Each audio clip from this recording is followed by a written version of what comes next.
אז היוש, הנה חברה שלי. המשוגעת. אכלת גלידה ועוגה. אני רוצה קודם לאכול העוגה, הגלידה לא היה לי כזה טעים בגלל הקרמל. הקרמל לא היה כזה טעים, אבל לא משנה כזה. זה טעם של מילקי. לא, זה לא השוקולד מוס. לא, אבל זה טעם של מילקי, טעמתי. תן לבוא. זה נראה ככה נראה העוגה. בואו נקטן את זה. וככה נראה גלידה. כן, ככה נראה גלידה עם הקרמל. ממש. כן, זה צ'ק לו. טוב מהגנום. כמו גן עדן. זה ללא גלוטן. נכון. ביי ביי. סתם. יורך טיים זה. אני עוד שנייה גומרת את זה. אבל זה העוגה יותר טעימה. כן, אני קודם אוכלת את גלידה כי זה נמאס. אין לך.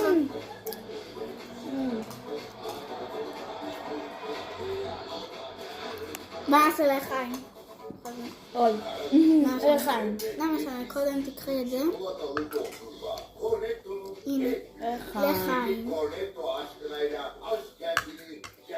זה טעים מאוד.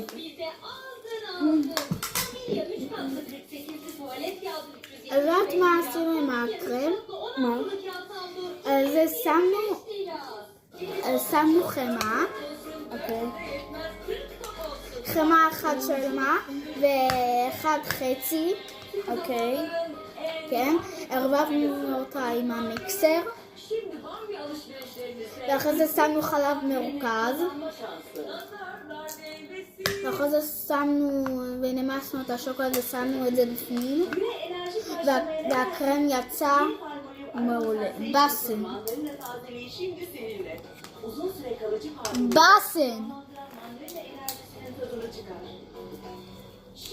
ואם אתם רוצים חלק 2, תעקבו. זה נגמר, אבל ייגמר בעוד כמה שניות, כאילו 10 עד 20 שניות. אז כדאי לכם לעקוב כדי יהיה לכם חלק 2. No hanno senza sedere, hanno quello. סבבה, היום 19. אבא, המגנדר הזה שיושב עליה.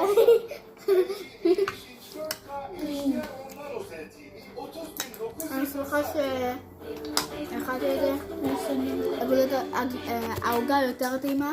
אז מה שאני רוצה להגיד לכם זה ביי!